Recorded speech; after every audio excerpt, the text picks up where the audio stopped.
O Alessandro ama, porque eu venho com essas músicas assim que aparece e fica martelando no meu coração, daí eu tenho que cantar com a igreja. Eu tenho que compartilhar com vocês também. Amém? Da mesma forma também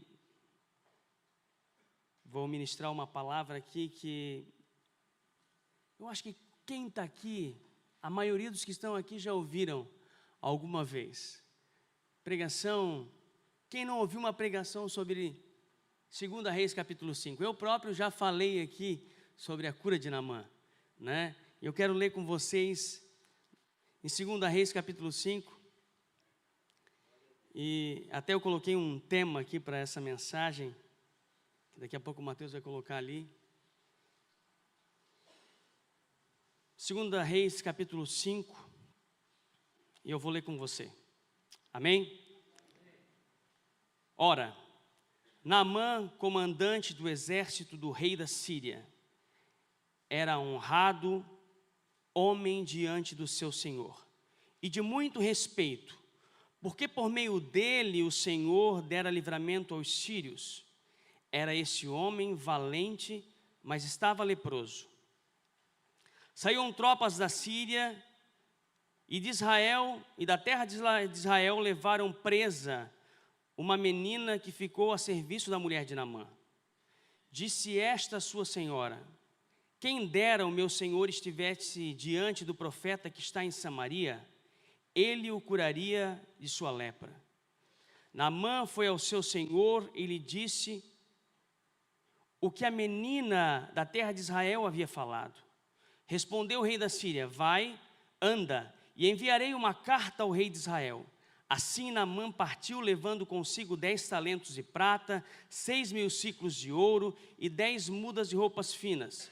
Entregou a carta ao rei de Israel, que dizia: logo que chegar a ti essa carta, saberás que eu te enviei Naamã, meu servo, para que o cures da sua lepra. Tendo o rei de Israel lido a carta, rasgou as suas vestes e disse: sou eu Deus? Posso matar e fazer viver? Porque este envia alguém a mim para ser curado da sua lepra? Percebam que busca ocasião contra mim. Quando Eliseu, o homem de Deus, ouviu que o rei de Israel rasgara as suas vestes, mandou dizer ao rei: por que rasgaste as tuas vestes? Deixa ouvir a mim e saberá que há profeta em Israel. Assim veio Naamã com seus cavalos e com seu carro e parou na porta da casa de Eliseu. Eliseu mandou-lhe um mensageiro dizendo: vai e lava-te 7 vezes no Jordão. A tua carne será restaurada e serás purificado. Naamã, porém, indignou-se muito e se foi, dizendo: eu pensava que ele certamente sairia, se poria em pé, invocaria o nome do Senhor seu Deus, moveria a mão sobre o lugar infectado e me curaria da lepra. Não são Abana e Farfar, rios de Damasco, melhores do que todas as águas de Israel? Não poderia eu lavar-me neles e ser purificado? E foi embora indignado. Chegaram-se a eles os seus servos e lhe disseram: meu pai, se o profeta te houvesse pedido alguma coisa mais difícil, não terias feito? Quanto mais, dizendo-te ele: lava-te e serás purificado. Pelo que ele desceu, mergulhou no Jordão 7 vezes, conforme a palavra do homem de Deus, e a sua carne foi restaurada e se tornou como a pele de um menino e ficou purificado. Amém? Senhor Deus e eterno Pai, nós mais uma vez, Pai, estamos diante do teu povo, Senhor, para ministrar aquilo que tu tens colocado no nosso coração. Senhor, que tu venhas a falar, usar a minha boca para falar aos corações, Pai. Que não seja eu, mas que seja a tua voz. Em nome de Jesus, amém. Como eu falei, quem nunca ouviu, né, falar a respeito de Naamã? Talvez só se você veio pela primeira, segunda vez, ou está vindo há pouco tempo na igreja, porque alguma vez você já ouviu uma ministração sobre Naamã. E a Bíblia fala de um homem conhecido dos homens. A Bíblia fala de um homem conhecido dos homens, conhecido do seu Senhor. E já no começo, ao ler sobre Naamã, a gente já fica até meio, acha assim, meu Deus, mas Deus, por meio dele, Deus dava vitória à Síria. O Deus era o Deus de Israel, que atuava através da vida de Naamã, para fazer cativo o próprio povo dele. E ele era honrado diante de Deus por isso, porque ele era um homem de vitórias, um comandante de um exército, e que, por meio dele, a Síria havia alcançado mais territórios. E Deus usou Naamã para vencer próprio povo dele, subjugar Israel. Ele estava sendo usado para subjugar o próprio povo de Deus. Porque Deus é assim, Deus tem os seus planos e os seus meios. Diferente forma, Deus pode usar pessoas para agir em nosso favor. Mas nesse caso não, Deus estava usando Naamã para atingir o povo de Israel. Mas no nosso caso, aquilo que eu falei é ao contrário, o Senhor move pessoas a nosso favor, o Senhor abençoa pessoas para que nós sejamos abençoados. Muitos ímpios às vezes são abençoados para nos abençoar, porque é o meio que o Senhor usa para chegar até nós, para liberar bênçãos para nós. E esse homem era um homem conhecido dos homens, um homem de respeito, um homem leal, um homem que tinha uma autoridade. Tantas pessoas nesse mundo que têm autoridade diante dos homens. Pessoas bem vistas aos olhos da sociedade, porém padecem de coisa que aos nossos olhos, ou melhor, aos olhos das pessoas não tem diferença, mas aos nossos olhos, meu Deus, uma pessoa de respeito, tal, mas vive em pecado. E Naamã era assim, ele padecia, a Bíblia fala que ele era importante diante do seu Senhor, por meio dele o Senhor, e o Senhor aqui é o Senhor Deus, deu livramento à Síria e subjugou Israel, tomaram Israel,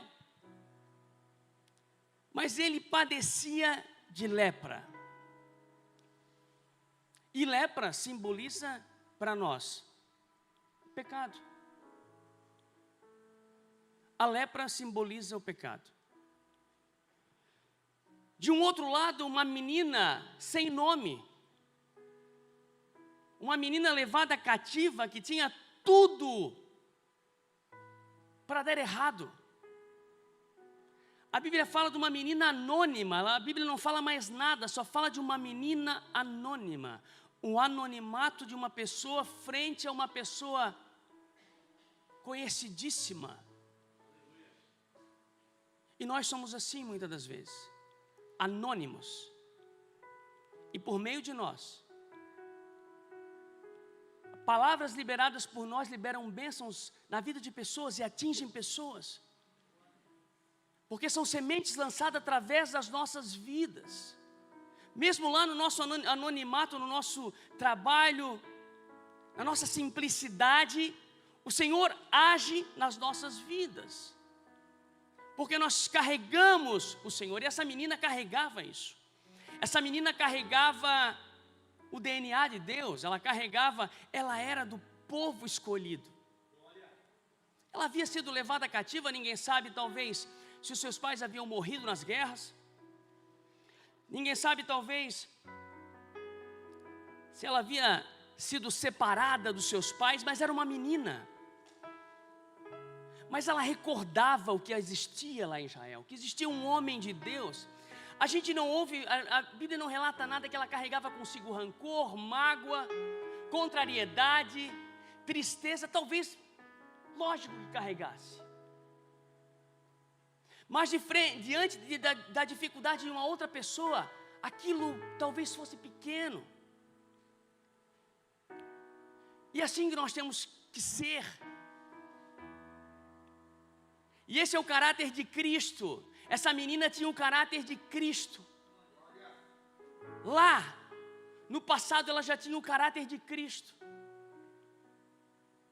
Ela se comoveu diante de uma pessoa com lepra.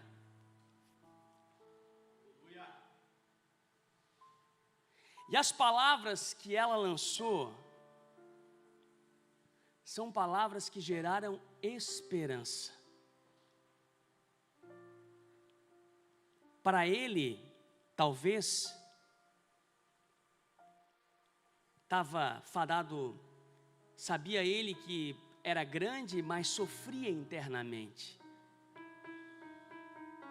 Era grande lá fora, mas internamente sofria. Pessoas que são grandes no exterior, mas por dentro padecem de problemas emocionais graves que não querem transparecer para a sociedade. São fortes lá fora, mas por dentro estão quebrados, amargurados, entristecidos. Ao contrário dessa menina que talvez ela tivesse isso, mas ela transparecia a glória de Deus. As palavras dela geraram esperança na vida de uma pessoa. E as nossas palavras são assim, elas geram esperanças. Esperança, ou melhor, porque nós carregamos a verdade conosco. E quando nós lançamos uma palavra acerca de alguma coisa, os céus se movem ao nosso favor, para que essa palavra gere efeito. Porque não somos nós, mas é aquilo que nós carregamos.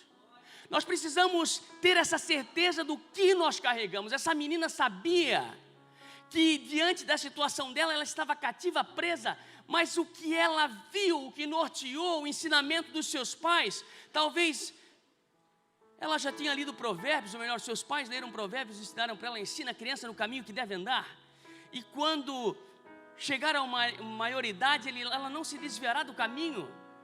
Ela sabia o Deus ao qual ela servia. E é o Deus ao qual é o mesmo Deus, é o qual eu e você servimos. Uma palavra liberada que gerou esperança no coração de uma mulher e se propagou, chegou no homem, chegou no rei. Lá em Israel tem milagre, lá naquele lugar tem milagre, lá tem pessoas de Deus, lá tem homem de Deus que ora e o milagre acontece. Aqui neste lugar tem milagre, porque não somos nós, mas é o que habita em nós, e o que está aqui é muito maior do que nós. É a glória de Deus manifesta neste lugar, através daqueles que dobram os joelhos e pedem: Senhor, não somos nada, mas Tu é tudo. Senhor, eu não posso nada, mas Tu podes tudo. Esse é o Deus ao qual nós servimos. Esse é o Deus que muda a história, muda contextos, escreve novas histórias. Pessoas grandes, cheias de si, mas dentro quebradas. Depressão, insônia. Lutam as lutas diárias, vencem, adquirem riquezas, mas não têm a certeza da salvação que existia numa menina, uma pobre menina presa. E a gente vê que muitos presos estão livres, e muitos livres estão presos. Vai nas cadeias, a gente vê isso. Esses dias eu vi numa cadeia, uma penitenciária de segurança máxima dos Estados Unidos, homens de mãos dadas levantando, cantando: abra os olhos do meu coração, Senhor, eu posso ver. Cantando em inglês, lógico, né? Open your eyes of my heart, Lord. Sei um pouquinho de inglês, sabe? Abram os olhos do meu coração, Senhor, eu quero te ver. E eles cantavam, e a gente sentiu o Espírito Santo só vendo eles cantar num vídeo, manifestando toda a vontade de ver o Senhor. A vida ali havia se acabado. segurança máxima, presos.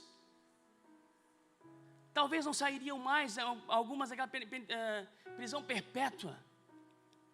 Mas eles tinham certeza de que ao dormir, eles se levantariam com Deus, ao dormir eternamente, eles se levantariam com Deus. Porque eles foram alcançados pela graça. Pessoas livres nas prisões e pessoas nas ruas presas. Esse homem era livre, mas era preso. E aquela menina era presa, mas era livre. Esse é o Deus que nós servimos, que Ele, o maior e o menor, é dando que se recebe, é se escondendo para que apareça mais. É o Deus que troca. Nós vivemos no sobrenatural de Deus. Não é o agir do homem, mas é o agir de Deus. E essas palavras da menina geraram esperança. O que levou ela a ser ouvida? O que levou ela a ser ouvida? O testemunho. A nossa vida, o nosso testemunho diz respeito a muita coisa aí fora. Porque quando a gente carrega uma verdade, e a gente fala acerca de alguma coisa, as pessoas acreditam. Mas se nós não transparecemos nada, somos indiferentes, e falamos de algo que nós não expomos, como é que você vai fazer alguém acreditar no que você acredita? Então, às vezes, a gente precisa mostrar quem a gente é para a sociedade, para que o mundo entenda que a gente carrega algo diferente. E ultimamente eu estou me policiando cada dia mais para que eu mude a minha conduta. Não que a minha conduta seja errada. Não, eu tento transparecer, ser certo, justo. Mas a gente às vezes precisa se expor um pouco mais, para que Cristo apareça em nós. E essa menina fala com tanta convicção que gerou esperança em alguém totalmente desesperançado. Sabia ele que a lepra era uma coisa que estava caminhando para incurável. E ela não perdeu a oportunidade. Colossenses 4:5 diz assim, portai-vos com sabedoria para os que são de fora. Aproveitai ao máximo todas as oportunidades, numa linguagem mais nova.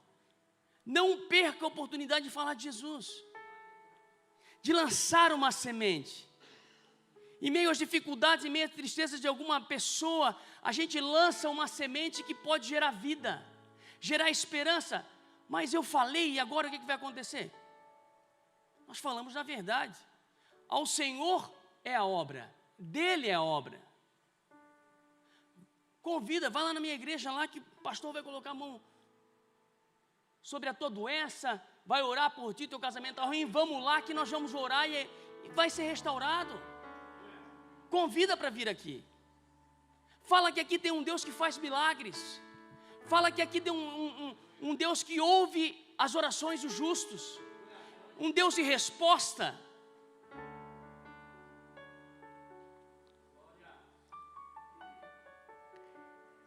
Servir com fidelidade. Meu tema é bem coach, né? Aline que disse, bem coach. Deixe-se permitir.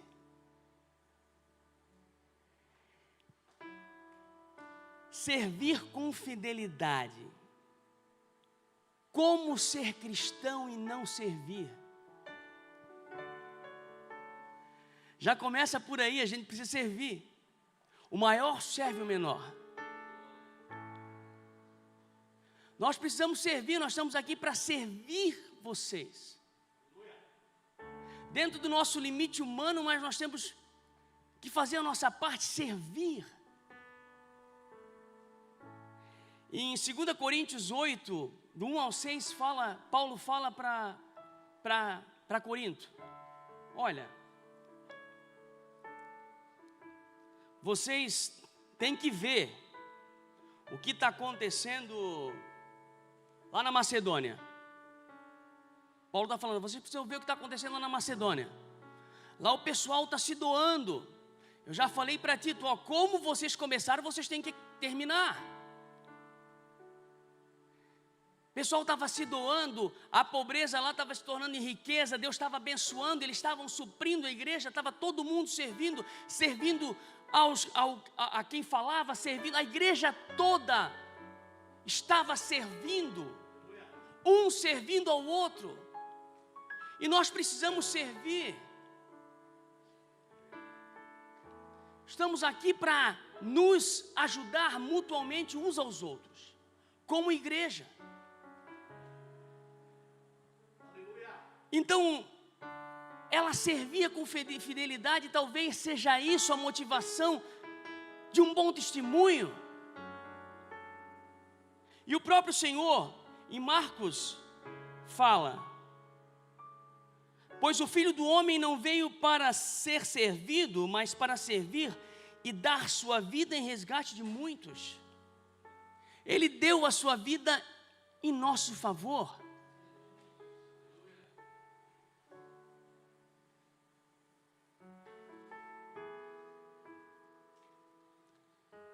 O pastor Fábio falou aqui no início, ainda no meio do culto aqui, sobre que Paulo fala em Filipenses 2,5. Que o Senhor Jesus, mesmo Ele sendo Deus, Ele não se coloca no lugar de Deus, Ele não quer o lugar de Deus, Ele se mantém como um homem, se esvazia de si mesmo e toma a forma de servo. Então nós, espelhando em Cristo, nós temos que servir. Mas o que a gente pode fazer? Orar, lançar palavra de ânimo, pregar a palavra. Só maior. O Espírito do Senhor está presente para consolar. É Deus com a gente, exalando vida, forças para caminhar. O Espírito do Senhor está presente para consolar. É Deus com a gente, exalando vida, forças para caminhar. E Ele nos ungiu. E Ele nos ungiu para pregar libertação e quebrar cadeias, para restaurar os corações e anunciar o ano aceitável do Senhor, a fim de que se chamem, a fim de que se chamem, a fim de que se chamem carvalhos de justiça. Esse é o Senhor, que Ele nos ungiu para pregar libertação. E essa menina já sabia disso. Ela estava pregando libertação na vida daquele homem. Ora, quando a gente fala da lepra, a lepra nos remete ao pecado do homem. Levítico 13:14 fala da lepra no contexto judaico. E a lepra só é lepra porque ela foi reconhecida e conhecida no judaísmo, no povo de Israel. Ela já era conhecida nos outros meios. Porque o pecado, ele é pecado no nosso meio porque nós entendemos que ele é pecado, mas ali fora ele não é pecado. Ali fora ele não faz mal, é legal. Mas no nosso meio o pecado é pecado. E lá no meio do povo judeu, do povo de Israel, que começa lá no povo de Israel, lá no deserto, lepra era lepra. E lepra era contagiosa. passava de um para outro. Como o pecado, se ele não for extirpado, ele se propaga fácil. E a lepra era assim. O povo estava lá no meio e Deus precisava conter as coisas ruins para o povo, porque o povo estava num acampamento, não existia água encanada, no deserto não tinha água, e o povo ficava muito tempo sem tomar banho. E a lepra não é nada mais, nada menos do que uma bactéria que se infesta na pele e vai gerando doença. Não aparece e de repente tu está tomado de lepra. E o pecado é assim, ele começa devagarinho.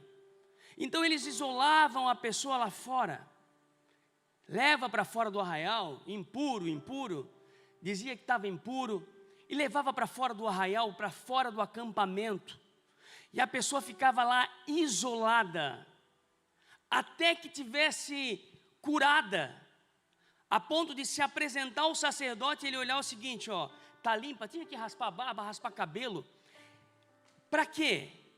Para que ela não se disseminasse no meio do povo. E a gente ora, e a gente briga, e a gente luta para o pecado não tomar conta da gente.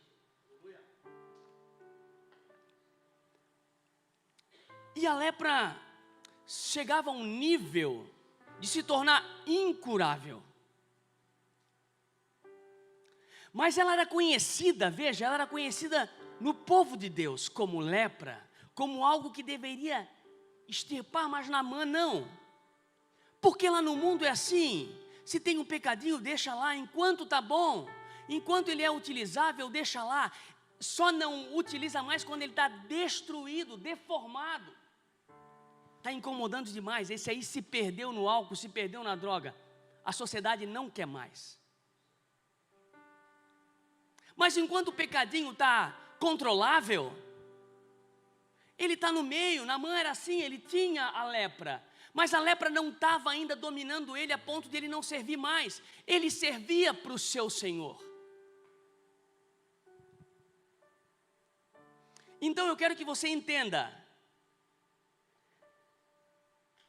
que para os outros povos era uma doença, não se isolava a pessoa. Mas o povo judeu não, o povo judeu já entendia que a lepra tinha que ser isolada, tratada. E nós entendemos que no nosso meio o pecado não deve prevalecer. Nas nossas vidas o pecado não deve prevalecer, porque ele começa com uma manchinha e daqui a pouco ele está tomando todo o nosso corpo. E a lepra, hoje ela tem cura.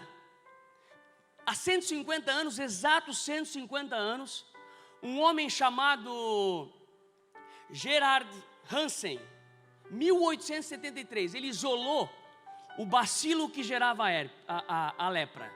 O bacilo é o que? Era uma bactéria. Ele conseguiu isolar e gerar um tratamento para a lepra. Então a lepra, a partir de 150 anos atrás, ela não se tornou mais mortal. Mas na época lá atrás era.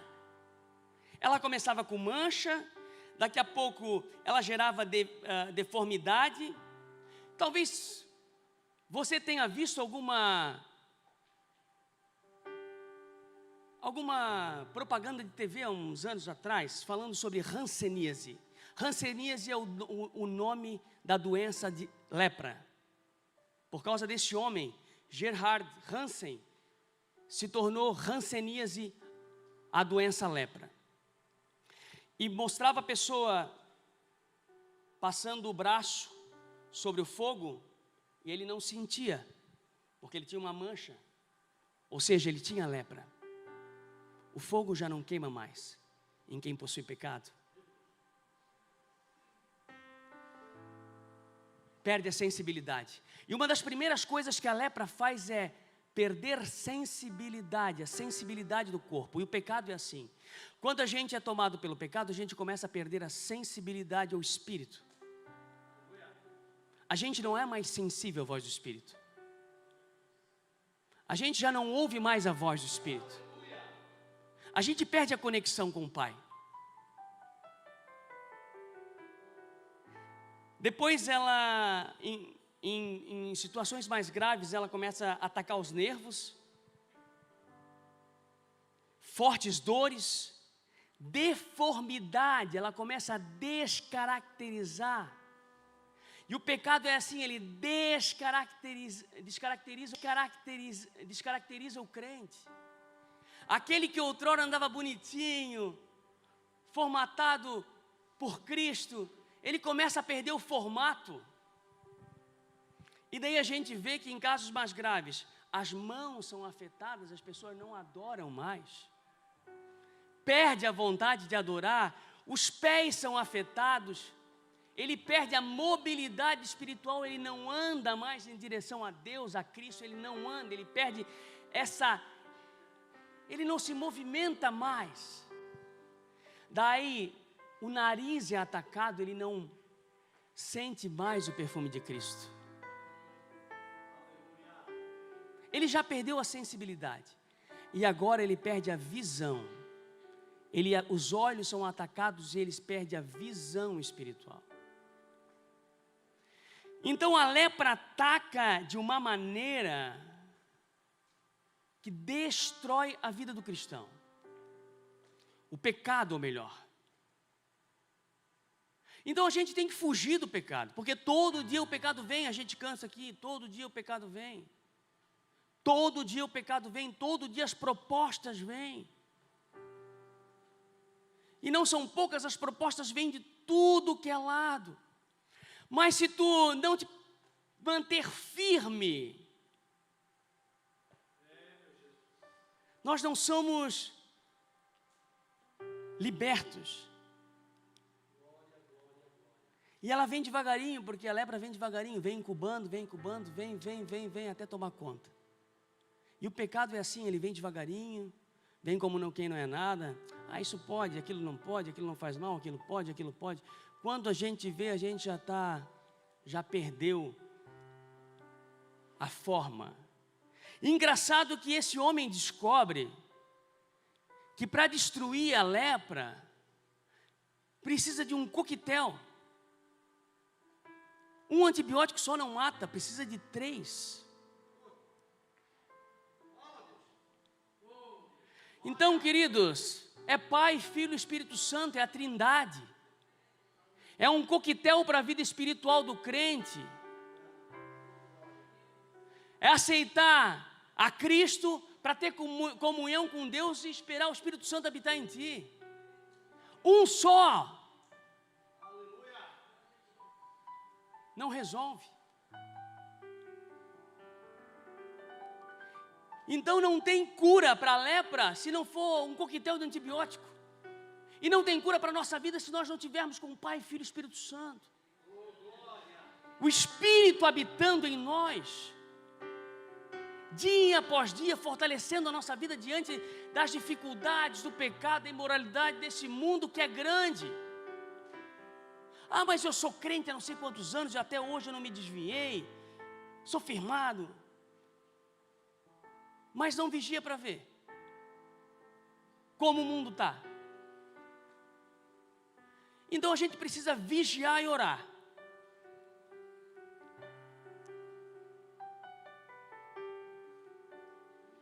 Agora, respondeu o rei da Síria: vai, ainda enviarei uma carta ao rei de Israel. Assim Naamã partiu, levando consigo 10 talentos de prata, 6.000 ciclos de ouro e 10 mudas de roupa fina. Versículo 6. Entregou a carta ao rei de Israel, que dizia: logo que chegar a ti a carta, saberás que eu te enviei Naamã, meu servo, para que o cures a lepra. Então o rei aí se desesperou. Esse rei, eu acho que era Jorão. Teve 2 Jorão, Jorão de Judá e Jorão de Israel. Acho que esse é Jorão de Israel. Ele é filho de Acabe. Ele não foi como seu pai e sua mãe Acabe e Jezabel. Mas ele também não foi um bom rei aos olhos de Deus. Tanto é que a primeira coisa é que quando ele recebe a carta, ele pensa assim: agora o cara vai me matar. Agora ele vai matar, ele arranjou um motivo para matar. Então ele se esquece do profeta que estava em Israel. Ele se esquece do Deus de Israel. Porque ele já não tem mais comunhão com Deus. Pessoas desesperadas são assim. Pessoas que não têm Cristo na vida são assim. Se desesperam diante das situações. Não lembram que lá naquela... Mas eu ia lá naquela igreja, lá tinha pessoas que oravam. Pastor Marcos orava e as pessoas eram curadas. Vidas eram libertas. E ele se desespera, rasga suas vestes, mostrando o medo, o desespero. Mas daí o homem de Deus, bate no peito. Eu sei em quem eu creio. Manda para mim. Ele só falou, manda para mim, vai lá, manda para mim. Porque diante de Deus, não há diabo que permaneça em pé. Não há doença que permaneça em pé. Acima do nome de Jesus não há câncer, não há depressão, não há nada. O nome de Jesus está aqui, tudo está embaixo. Porque o nome foi dado, todo poder, todo domínio ao nome de Jesus. Então, quando nós declaramos o nome de Jesus, há poder, há libertação. Então ele mandou vir, Eliseu mandou vir. Bateu no peito, vem, deixa para mim. Né? Romário 94 na seleção, só mandava jogar nele. Né? Depois de lá, daí 2002, o resto foi desespero. Não treinava, só mandava a bola vir nele. Né? Tinha certeza do que ia fazer. Esse homem de Deus, ele tinha certeza em quem ele cria. Ele não tinha certeza na habilidade dele, mas ele tinha certeza em quem era o Deus dele. E esses somos nós. Nós podemos não ter habilidade, não podemos, né? Mas nós sabemos em quem nós cremos.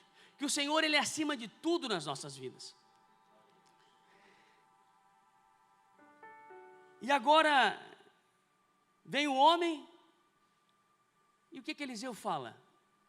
Uma palavra.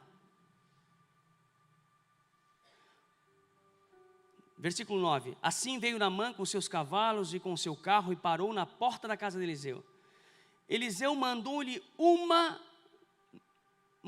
mensageiro, dizendo, vai e lava-te 7 vezes no Jordão, e tua carne será restaurada e serás purificado. Uma mensagem, uma palavra.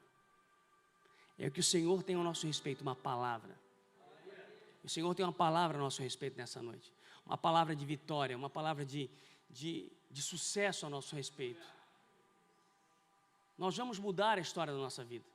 Se você tiver essa certeza, o Senhor, nós precisamos ter essa certeza de que o Senhor é conosco. Indiferente da situação que da situação que se encontra difícil. O Senhor é conosco todos os dias, por onde quer que a gente ande, Ele é conosco. Mas só que existe uma situação, o homem... Quando Naamã recebe a notícia, ele fica extremamente irritado, porque ele esperava que Eliseu fosse na frente dele e fizesse uns sinais, botasse a mão e tal, e orasse, mas bastava só uma palavra.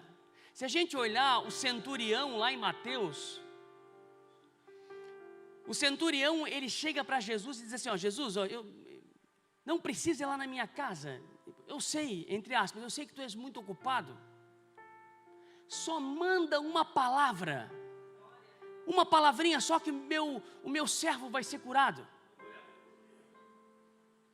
Então, a diferença entre uma pessoa e outra, talvez o centurião ouvisse a história de Naamã, tivesse já ouvido a respeito de Naamã que uma palavra do profeta serviu para mudar a história de uma pessoa. E esse centurião, ele só queria de Jesus uma palavra. Ele não queria tirar tempo de Jesus, ele disse, eu não sou digno de que tu vá na minha casa, mas só me dá uma palavra, libera uma palavra. E Jesus fala, nem em Israel eu ouvi tanta fé teve num lugar. Era um centurião romano, era também um homem que liderava soldados. Ele tinha sob seu comando 100 soldados. E ele, ao ver tudo a respeito de Jesus, ele entendeu que de Jesus só uma palavra bastava.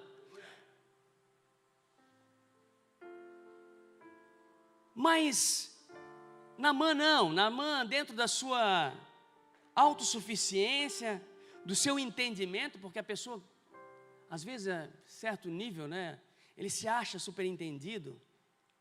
Para que eu vou naquela igreja? Para que eu vou ali para frente? Para que precisa alguém colocar a mão na minha cabeça? Para que eu preciso de oração? E ele começa a comparar, e a comparação às vezes ela é benéfica, mas em muitas das situações a comparação é péssima para a nossa vida. Não se compare com ninguém, porque o que o Senhor tem para ti, Ele tem para ti, o que Ele tem para o outro é para o outro. Ele sabe o que dá e Ele compara, poxa, mas vou mergulhar aí no Jordão, não tem rios tão bons lá em Damasco, tão mais limpos do que o Jordão? Para que eu preciso sair da minha religião, desse lugar tão bonito que parece um castelo, para ir lá num quarto parede, com um telão? Que você tem que dizer que aqui não é religião, aqui é Jesus Cristo, o Salvador. Aqui não é homem, aqui é Deus.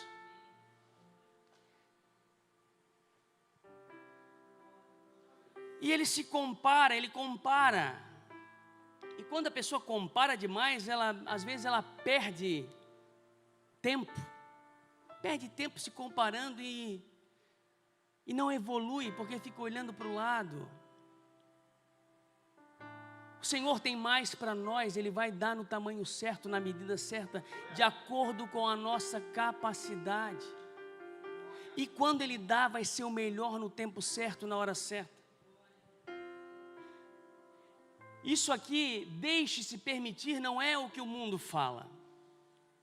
Lá no mundo tem aquelas propagandas, permita-se.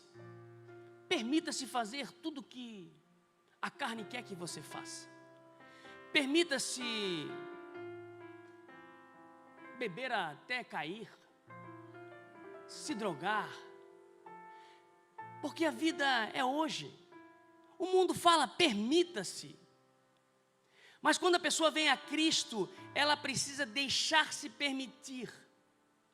Porque o Senhor não vai invadir o teu coração se tu não abrir ele. O Senhor não é o diabo, Ele não arromba. Ele respeita a tua decisão. Se você deixar se permitir, Ele vai entrar, fazer morada, habitar em você. Ele vai mudar a sua história. Se você levantar a mão, você vai ser cheio. Se você abrir a sua boca, Ele vai encher. Porque esse é o Deus ao qual nós servimos. É um Deus que não trabalha com...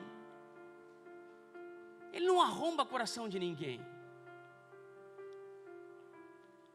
Ele quer que você abra seu coração e se permita viver o novo de Deus, o que Ele tem para a sua vida. Às vezes é interessante que a gente, mas eu estou moldado pelo tempo, pela religião, eu me moldei assim, eu não consigo mais. Pede para o Senhor renovar o teu odre. Pede para que Ele renove seu odre, para que a hora que o vinho novo seja derramado, aguente a pressão.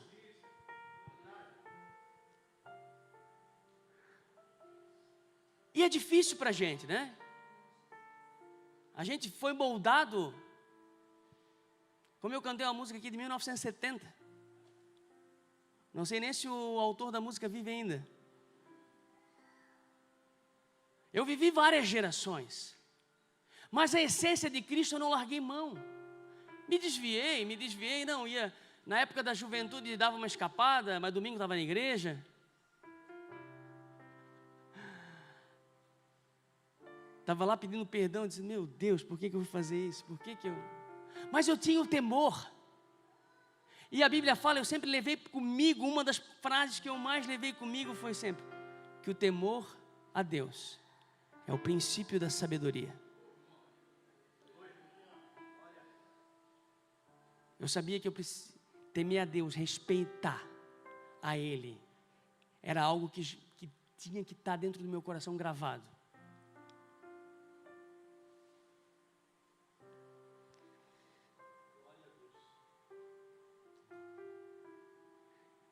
E esse homem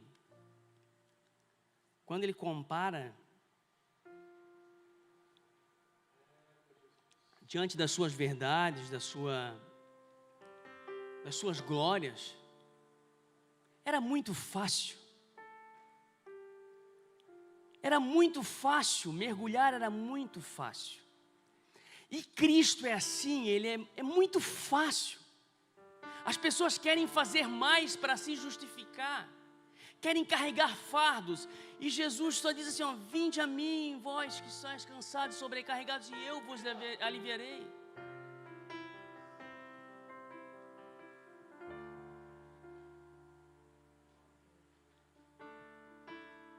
Então, as pessoas às vezes querem se justificar fazendo coisas pesadas, e Cristo é tão simples, é somente aceitar o sacrifício dele, e lógico, começar a trilhar um caminho com ele. E à medida que a gente vai andando, a gente vai se tornando mais responsável, tendo que se desviar do mal, entende que daí o caminho é mais apertadinho, que as coisas do mundo já não nos satisfazem mais, o permitir-se do mundo não é mais, já passou, a gente começa a se permitir para que Deus venha agir. Eu tive que me permitir para estar aqui, porque se eu não tivesse começado a meditar mais na palavra, e falar para o pastor Marcos, eu estou apto aí para te ajudar, eu tive que me permitir, sair da zona de conforto, mas não é sair da zona de conforto, meu Deus, estou falando, uma moça que eu conheço, ela vai numa dessas reuniões de ascendência espiritual, e ela entendeu que ela precisava sair da zona de conforto. E o pessoal estava rindo no trabalho, que ela chegou lá, ela estava comendo com a mão esquerda. Mas por que isso? Não, porque eu preciso sair da zona de conforto. Não é essa zona de conforto, queridos. Parece piada, né? Mas é verdade. É trágico se não fosse cômico. Esse é o mundo. As pessoas, e nós entendemos que sair da zona de conforto é avançar mais e mais em direção a Cristo. Buscar mais e mais, e buscar mais, e ler mais da palavra, e orar mais. Porque quanto mais a gente busca, mais a gente vê que a gente não sabe nada. Quanto mais a gente ora, mais a gente acha que está vazio. E parece que a gente não sente o Espírito Santo, a gente fica ruim. Meu Deus, parece que eu não estou te sentindo, Senhor. Como é que eu vou falar da tua palavra? Porque não é mais nós, é Ele em nós. E esse homem mergulhou. Eles chegaram para ele e falaram, mas tu veio de tão longe, é só mergulhar. Se te pedisse uma coisa mais difícil, tu não faria. Mergulha. Tem nada a perder, estás aqui. Já saíste da tua casa, estás aqui. Abre teu olho, fecha teu olho, levanta a mão e adora. O pior tu já fez. O inimigo tentou te barrar em casa e tu saiu e tu chegou aqui. Agora é só se permitir. E a palavra fala que quando ele sai, a sua pele era de criança. Pele de criança, representação de pessoa sem pecado. Pele limpa, pura. E ele foi instantaneamente curado. 7 mergulhos. A palavra de um homem, de Deus. A Bíblia fala que a oração de um justo pode muito em seus efeitos. E as palavras que são liberadas neste lugar, se você gravar no seu coração, o Senhor vai mudar a sua história, eu tenho certeza disso. Porque não é palavra minha, não é palavra do pastor Marco, do pastor Fábio, não é de ninguém, não somos meras pessoas que se colocaram diante de Deus para dizer o seguinte, Senhor, usa-nos. Nos deixamos nos permitir para que o Senhor nos usasse da sua maneira, um de um jeito, outro de outro, outro de outro. Mas Raquel está ali, Quantos anos orando, buscando, vindo aqui, ministrando louvor. Pessoas que saem, que carregam uma verdade, que não olham para a sua situação, a sua circunstância. Não pregam muitas vezes o que vivem, mas pregam o que acreditam, o que tem certeza. Não é pregar o que vive. Às vezes eu estou com uma doença e eu estou pregando cura. Às vezes eu estou doente, mas eu estou pregando cura. Mas o quê? Porque eu acredito que o Senhor pode curar, assim como Ele pode também me curar. Ele vai curar quem está aqui. A gente prega naquilo que a gente tem certeza pela palavra de Deus.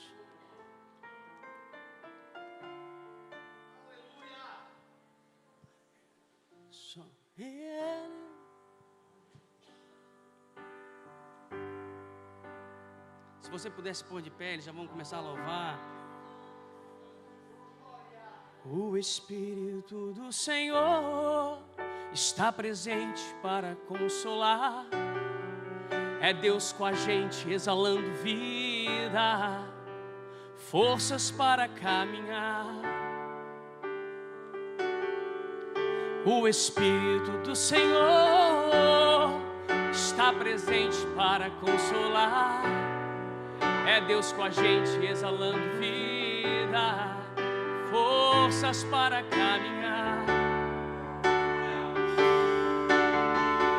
E Ele nos ungiu para pregar libertação e quebrar cadeias, para restaurar os corações.